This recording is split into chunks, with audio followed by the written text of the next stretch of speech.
सेठ रामलाल अपने घर के आंगन में खड़ी एक चमचमाती लाल महिंद्रा थार को बड़े ही प्यार से और सूती कपड़े से पोंछ रहे हैं। तभी उनकी पत्नी सावित्री हाथ में चाय का कप लेकर बाहर आती है।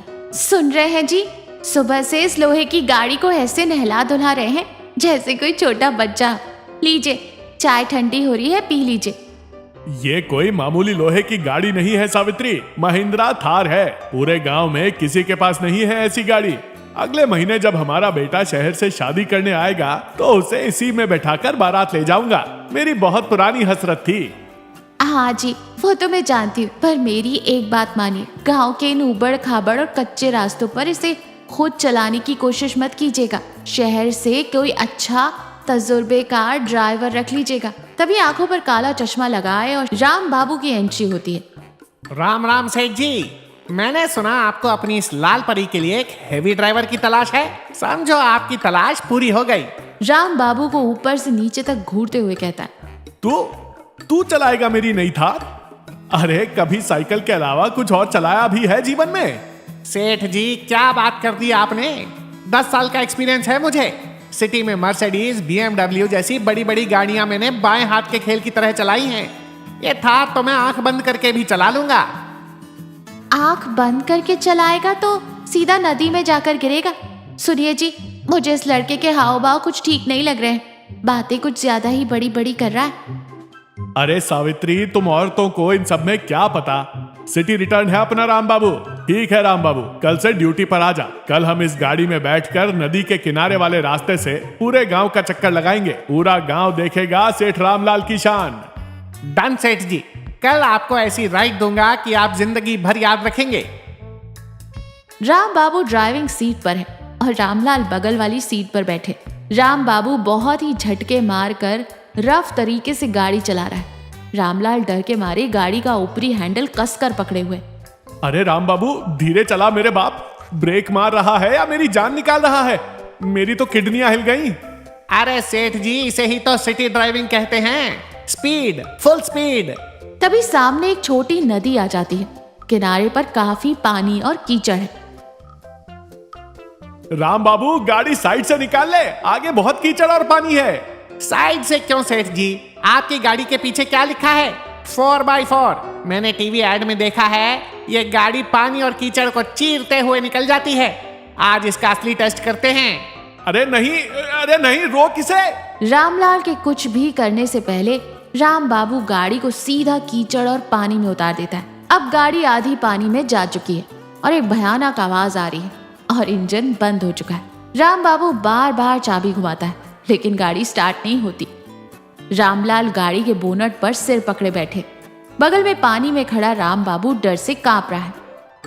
अरे ओ राम बाबू, 10 साल का एक्सपीरियंस है, सिटी में बड़ी बड़ी गाड़ियां चलाई हैं।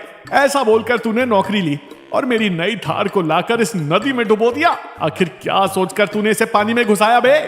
क्या बताऊं सेठ जी, आपकी कार 4x4 है ना। मैंने टीवी ऐड में देखा था कि ये मगरमच्छ की तरह कीचड़ और पानी में भी दौड़ती है। मुझे लगा थोड़ा टेस्ट कर लूं, बस इसीलिए उतार दी। टेस्ट कर लूं? गाड़ी के इंजन में पानी घुस गया है बेवकूफ। अब इसे बाहर कैसे निकालेगा? उसी समय हाथ में एक डंडा लिए सूरी वहां टहलता हुआ आता है। गाड़ी की हालत देखकर वो जोर जोर से हंसने लगता है। ओहो सेठ जी, अपनी नई गाड़ी को नदी में स्नान करवा रहे हैं क्या? बहुत बढ़िया प्लान है आपका। मुझे तो आज ही पता चला कि गाड़ियों को भी पुण्य स्नान करवाया जाता है। अरे सूरी, थोड़ी देर के लिए अपना मुंह बंद रखेगा? यहाँ मेरी जान निकल रही है और तुझे मजाक सूझ रहा है। सेठ जी, आप टेंशन मत लीजिए। हमारी परेशानी दूर करने के लिए मैंने अपने खास दोस्त इंटरनेशनल JCB ड्राइवर सत्ती बाबू को फोन कर दिया है। आ गया। तभी बहुत तेज आवाज करते हुए सत्ती बाबू अपनी पीली JCB चलाते हुए एंट्री मारता है। वो स्वैग से नीचे उतरता है। क्या बे राम बाबू, सेठ जी की नई थार को पानी में नहला दिया? नो प्रॉब्लम, जब तक तेरा भाई सत्ती बाबू और उसका JCB है, डरने का नहीं। अभी 1 मिनट में खींच लेता हूँ। अरे सत्ती बाबू भैया, थोड़ा ध्यान से। गाड़ी पर एक खरोंच भी नहीं आनी चाहिए। मेरी जान बसती है इसमें। बेटे की शादी के लिए ली है। अरे सेठ जी, आप चिल करो। मेरी JCB का कंट्रोल इतना भारी है कि मैं इससे गिरी हुई सुई भी उठा सकता हूँ। राम बाबू, वो मोटा वाला रस्सा निकाल और गाड़ी के आगे बांध दे। राम बाबू एक मोटा सा रस्सा थार के बम्पर के साथ बांध देता है।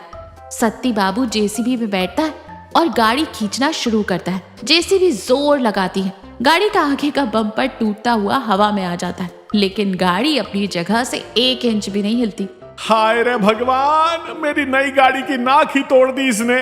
अरे सत्ती बाबू रोक दे भाई, मुझे नहीं निकलवानी गाड़ी।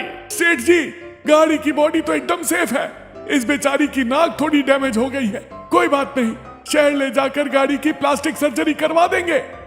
अरे सत्ते, तो रस्सा पीछे बांध, रिवर्स गियर डाल और एक झटके में खींच। ओके मेरे भाई। फिर जेसीबी को तेजी से पीछे की तरफ खींचते हैं।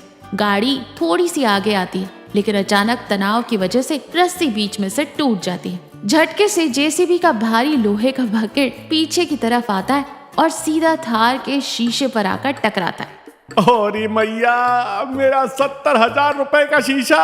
अरे राम बाबू, तुझे और तेरे इस इंटरनेशनल जेसीबी वाले दोस्त को दोनों को मैं नदी में गाड़ दूंगा। सेठ जी कूल डाउन, गाड़ी के अंदर एसी काम नहीं कर रहा था ना, इसलिए सत्ती बाबू ने हवा आने के लिए नई खिड़की बना दी है। इसमें इतना गुस्सा होने वाली क्या बात है। अगली सुबह थार अभी भी वहीं फंसी है। रामलाल पास ही एक पत्थर पर उदास बैठा है। उसकी आंखें आंसुओं से भरी हैं। तभी सावित्री एक ऑटो से वहां पहुंचती है।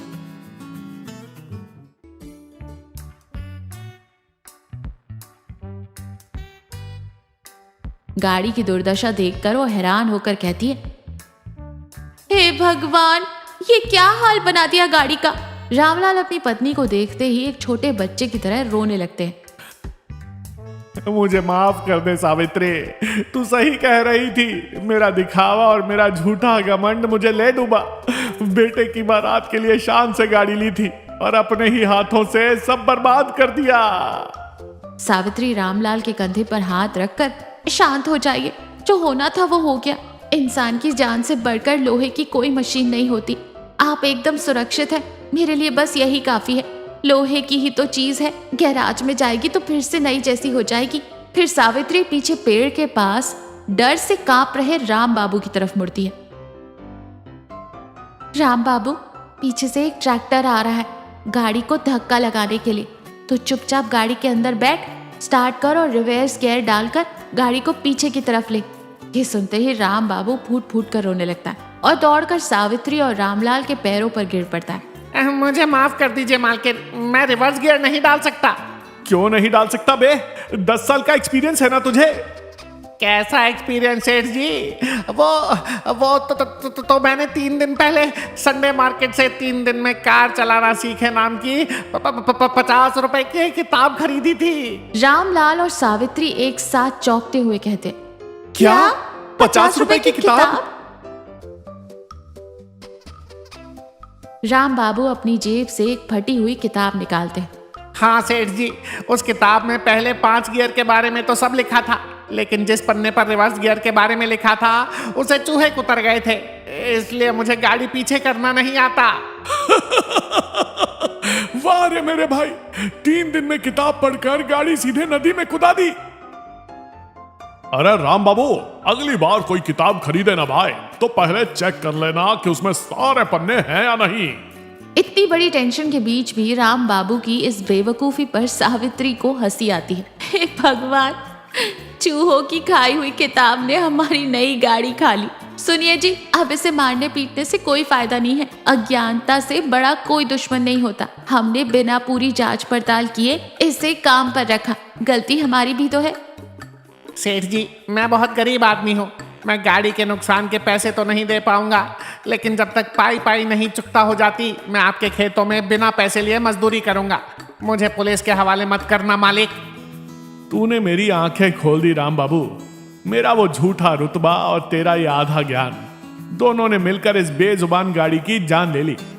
ठीक है, आज से तू मेरे खेत में काम करेगा और मैं तुझे पुलिस को नहीं दूंगा। लेकिन क्या सेठ जी? खेत में काम करेगा वो तो ठीक है, लेकिन उस 70,000 के टूटे हुए शीशे के बदले आज मैं तेरा सिर जरूर फोड़ूंगा। रुक जा रे नालायक। रामलाल डंडा लेकर राम बाबू के पीछे भागता है। राम बाबू आगे आगे दौड़ता है। सावित्री उन्हें देखकर मुस्कुरा रही है। सूरी और सत्ती बाबू भी जोर से हंस पड़ते हैं। और पीछे नदी के पानी में फंसी लाल थार अभी भी वैसी ही खड़ी है।